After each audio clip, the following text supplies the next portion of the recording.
Good evening, ladies and gentlemen, and welcome to our final program with the Duke Symphony for our spring semester. We're very glad to have you all here. It's a very special night, certainly, for us.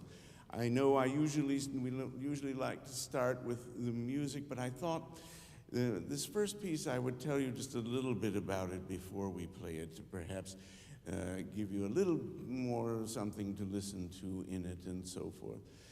William Grant Still is sometimes referred to as the Dean of African American composers in the United States. And it's a justifiable title, certainly. And some of you may have heard and know his Afro-American, his African-American Symphony, which really was the first symphony by a black composer to be played by a major orchestra in the United States. The piece that we're going to play tonight came about because a group called the League of Composers during World War II was promoting and commissioning composers to write pieces that had to do with the war. And Still wrote this piece in 1943, and it was first performed in 1944 by the New York Philharmonic and Artur Rudzinski. And the piece he entitled, as you see in the program, In Memoriam, for the colored soldiers who died for democracy.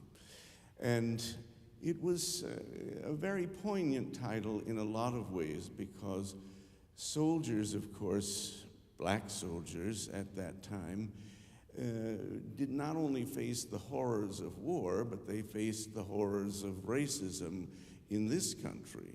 And in fact, there's a recent book by a Dartmouth historian called Half American. And in this book, this historian picks up on many of the letters these soldiers wrote. And a lot of them started out in the North, but were sent to camps in the South to train, to get ready to go. And in fact, he writes how many of the soldiers were actually wanting to go, want to be deployed, because they were treated so horribly in the South by people in these towns where these various training camp bases were located. People would throw rocks at them and just, horrible treatment. So they actually wanted to be deployed. And of course, many of them died in the war. We hear all the time about the Tuskegee Airmen, but there were many others. And then when they came back, they didn't come back as heroes, but they came back again to this climate of racial prejudice and hardship. And so Still's piece is really quite poignant in that title that he said, the colored soldiers who died for democracy. And they could have died overseas, but they could have also died in this country. And so he Still was never a very political figure, never wanted to, make his points that way. In fact, he said, I prefer to make my points through music. And that is what this piece is all about. It has a rather somber fanfare, which is the way it begins. And you'll hear that in a trio of trumpets. And then you'll hear intoned a lovely but also kind of somber melody played by the English horn, eventually picked up by the strings, which is essentially a spiritual. And he juxtaposes these two ideas, the fanfare and the spiritual throughout. And I think it's a very effective piece, and I hope you will find it so too.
Beethoven, of course, was a fine pianist, and he went, of course, early in his life from Bonn, where he was born, to Vienna, the musical capital, where people like Haydn and Mozart had made their fame and their way.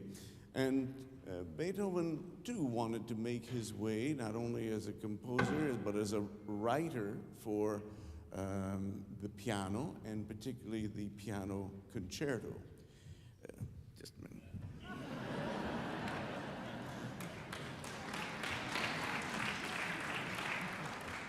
They always do that to me, but that's all right. These first two concertos, numbers 1 and 2, were actually written in reverse order. This concerto, when we're going to play the first movement, was actually his second concerto, and number 2 was his first. And that often happens when something is published before something else, and that's what happened here. The second concerto was published after this one, but in fact, it is this one is the second. And Beethoven really was writing these for his own purposes, to play, and he was learning, of course, about what it took to make a successful piano concerto. And of course, he had the great example of Mozart, whose works in that genre are, one could still say, in a sense, unsurpassed. They're just perfect pieces, the great ones. And so Beethoven was trying that out here, but of course he did it with his own voice, and this was in the mid-1790s, and he, of course, did come up with these concerti, and this one particularly is a little more distinctively his. Number 2 has a real Mozartian flair. This has certain Mozart characteristics, but for instance, the first movement is, it almost has a little bit of a militaristic motive to it. There are 3 main themes that we hear. And he's experimenting with keys, putting the second subject in a more distant key and things like that. And so he's becoming himself, for sure, in writing something like this. And again, his own virtuosity as a player comes out from how he is writing this piece as well. So every year, we have in the Duke Symphony a concerto competition, which takes place in November before Thanksgiving, and students audition on pieces to play with the orchestra, and that's exactly what we have this evening.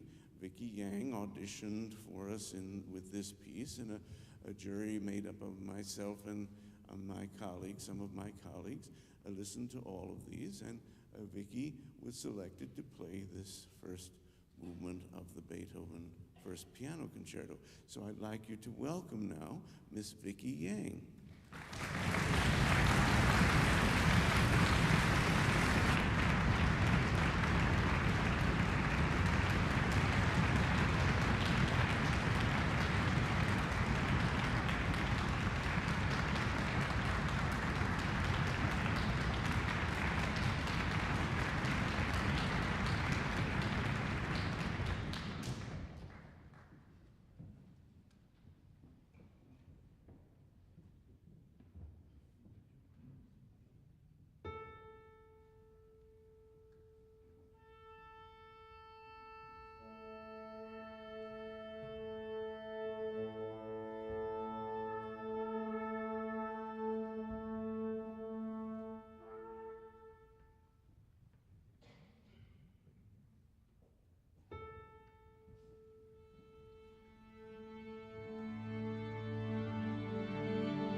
Well, ladies and gentlemen, we come to the final half of our last concert for this year, and for a number of students on the stage, it is their last concert as members of the Duke Symphony.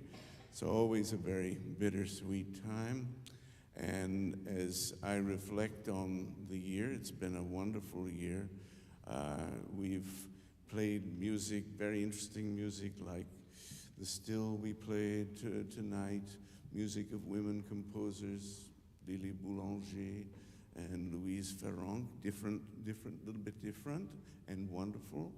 And of course, we have played music by the great composers whose music is so enduring, and Bach, Mozart, Beethoven, Brahms, Schumann, and I think of all these pieces, Dvorak, Tchaikovsky, and tonight Mahler. And I think, of course, what a wonderful thing it is to be able to make music like this. But mostly, what a wonderful thing it is to make music with my young friends here.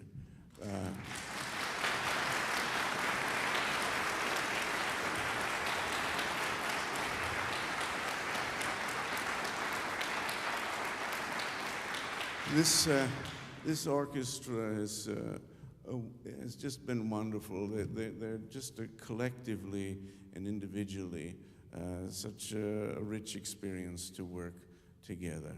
And of course, what they do is phenomenal, because they're doing lots of other things too. All sorts of, they're very busy all the time with the work that they have, but they make time for music. And I really appreciate that. I appreciate all of their efforts.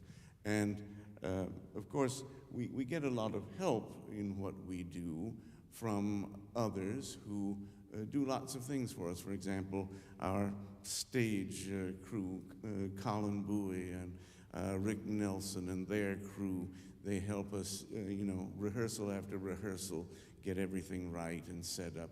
Our office staff, Brandy and Gretchen and so forth. We're so appreciative of what everybody does. Musically, I get a lot of help from my colleagues, the members of the Ciampi Quartet. They really enrich our experience. Susan Fancher, who works with the winds, and my dear colleague and friend Verena Müsenbichler-Bryant, who many times, if I'm not here, she takes over rehearsals and works with the orchestra and has really become kind of part of what we do. In fact, we're able to do something quite special, but I really want to thank some particular members of the orchestra too. You know, the Duke Symphony is an undergraduate ensemble by nature, but we could not do what we do without the participation of some very loyal and dedicated community members and graduate students who really enrich our orchestra and bring their talents to this, and really gives a great meaning to the notion of town and gown ensemble. And we really appreciate their efforts. And I'd just like all the community members and graduate students, please stand up, because we really appreciate your participation.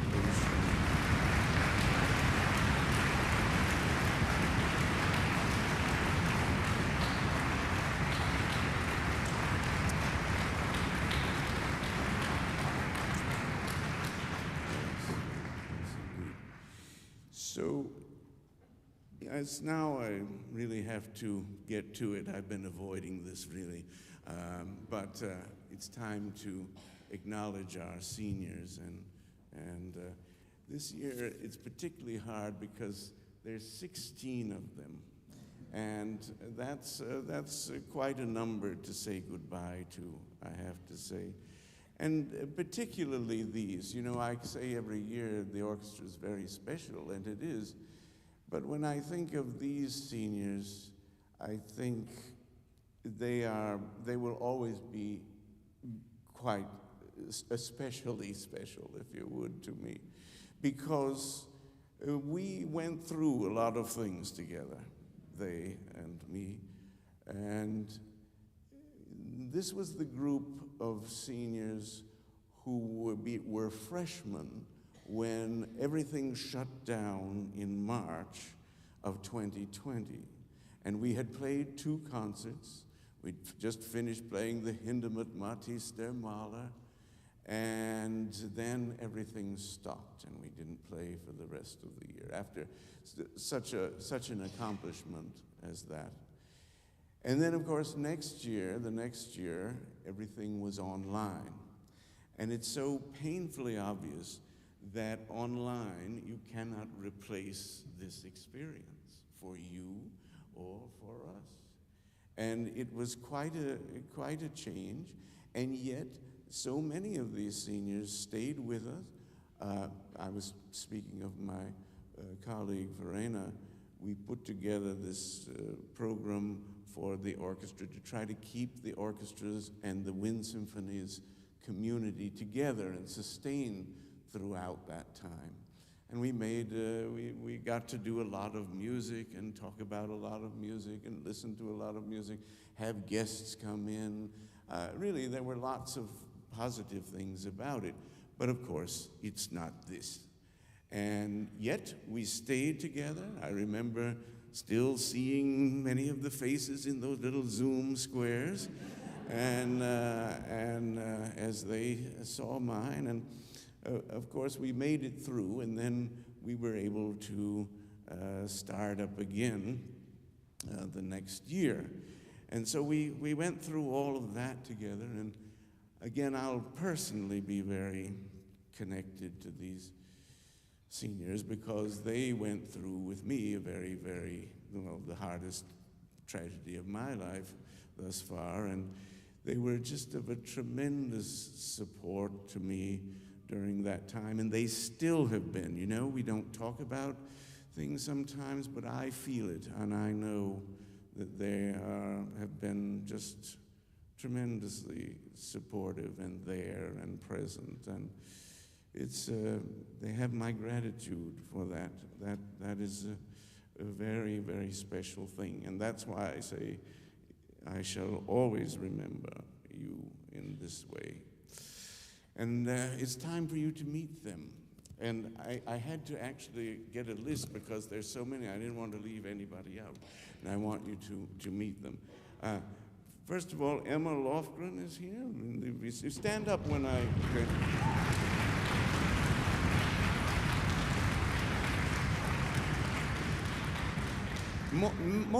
Most of these seniors have been in the orchestra all the 4 years, and even online, and then taken over leadership roles. You can stay standing, you know. Absolutely, this is your last time, so stay standing, absolutely. And so it really has shown a great deal of loyalty and commitment on their part. While I'm over in this area here, this is C.J. Tyson.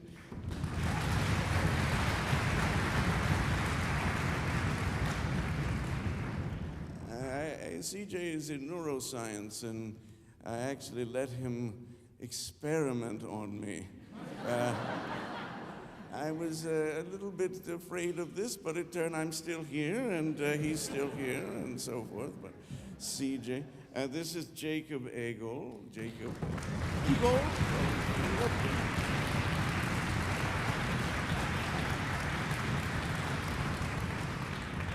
You might notice that, of course, Jacob is rather tall, so he has this little special contraption of double chairs, and he has to sit on in order to play the cello.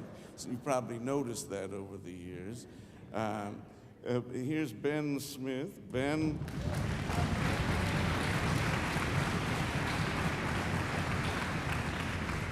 then went away for a little while, and then he came back to the orchestra. And I'm always happy when people do that because, you know, things come up and they can't participate a semester or two, but if you come back, it just means a great deal. That was the same, it was true with Annalisa.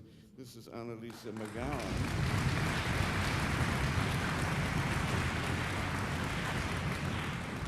Annalisa was away for a little while, and she came back, and she just sometimes after rehearsal she would say, "Oh, I'm just so glad to be back," and of course we were very happy to have her back.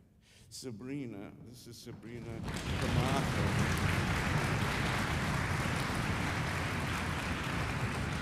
Sabrina's been with us all the 4 years and taken on leadership roles. We'll talk about them too in a minute. And over here is Magna Data. Let's go on this side.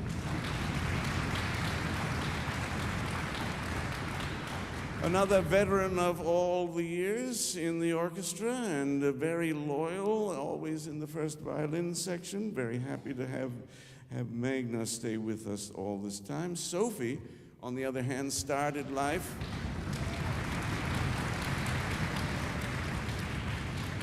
with her buddy Alex there, who graduated a couple of years ago now. But Sophie used to, and Alex used to sit right here. They were the first stand of the second violins, led the second violins very well for a long time. But then they said, "Could we play first violin?" And I said, "Sure." And so there they are over there.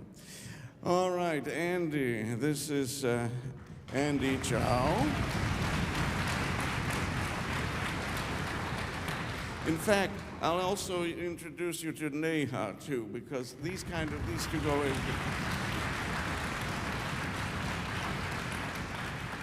So, Andy and Neha began in the orchestra together, and they sat right there, actually.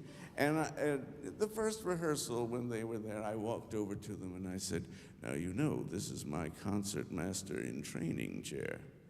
And of course, look where they are. And they have been there for a while. They're wonderful violinists and have done such a fine job. I don't think Andy has even missed a single rehearsal. I think that's extraordinary.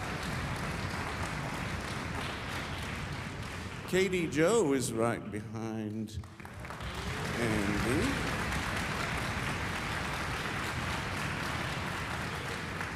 And Katie is another one who began and then was away a little bit and then finally came back. And she's been one of our concertmasters with us also this year. I decided to give that responsibility to a number, and so you've all done just wonderfully at this. Thank you.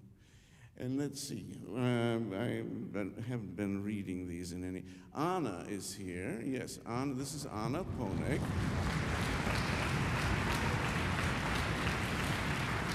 It's always interesting when people like Anna come and they suddenly, it's their last semester at Duke and they want to be in the orchestra because they haven't had that opportunity.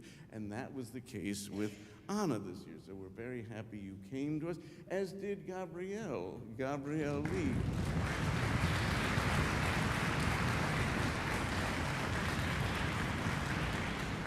Gabrielle is a fine violist, and she joined us for this last semester too, to finish out her undergraduate year properly as a member of the Duke Symphony. And let's see, and let's get some of our wind seniors here. Nathaniel Maxwell is there.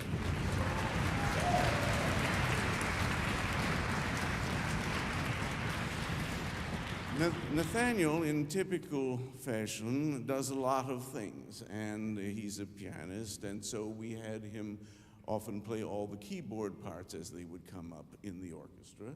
And so Nathaniel did that, and of course he also is a composer, and we heard a wonderful chamber music piece that he wrote, played by members of the orchestra on Sunday afternoon. And so he's off to graduate school, I'm glad to say, as a piano performance major.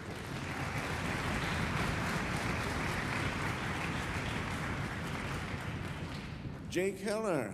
Jake.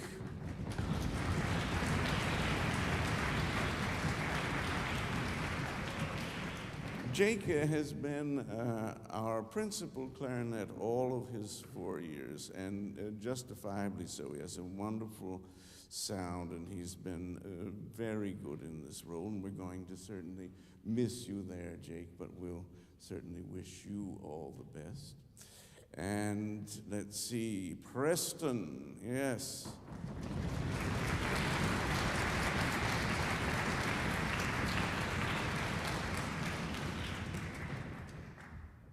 Don't tell the strings this or anybody, but the French horn has got to be the hardest instrument to play in the orchestra. It is very difficult, and of course, if you're a composer like Mahler and you write these never-ceasing parts and very difficult parts for the instrument, you really have your work cut out for you. But it's been a real pleasure to see the growth that Preston has made over these 4 years, and he too almost never has missed a rehearsal, even though he questionably started life in the marching band. I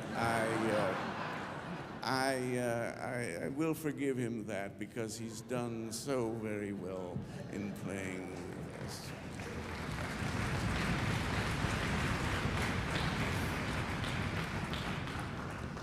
I'm just checking my list.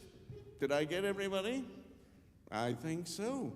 Well, there are the seniors, everybody.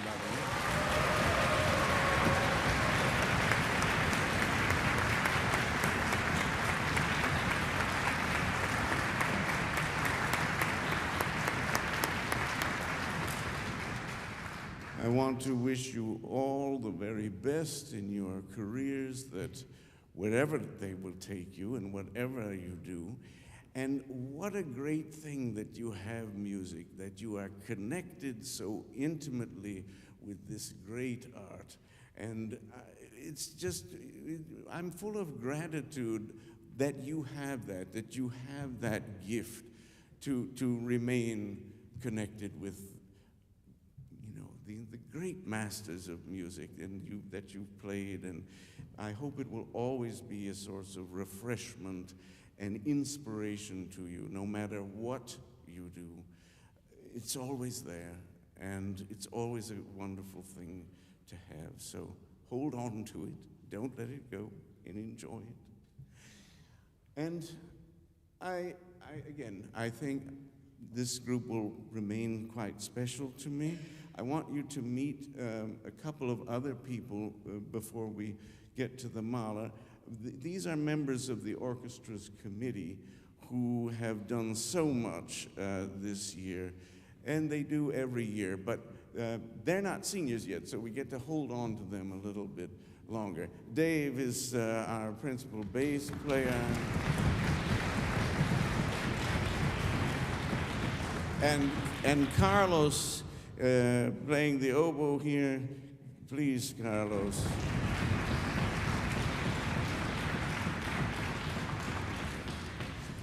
All right, and I have one last thing to do. You know, a few years ago, I established a Duke Symphony Conductors Award that I presented to graduating seniors.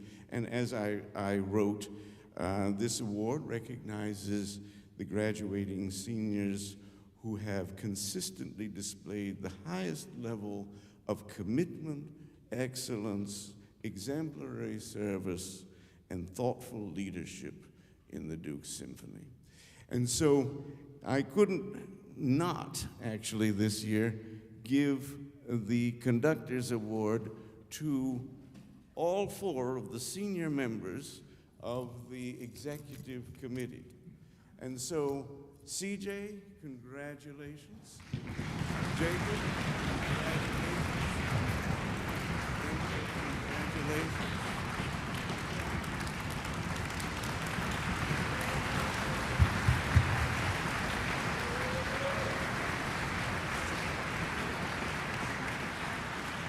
Now, don't get any ideas about taking my job or anything. Huh? All right. Thank you very much. Thank you. Thank you. Thank you.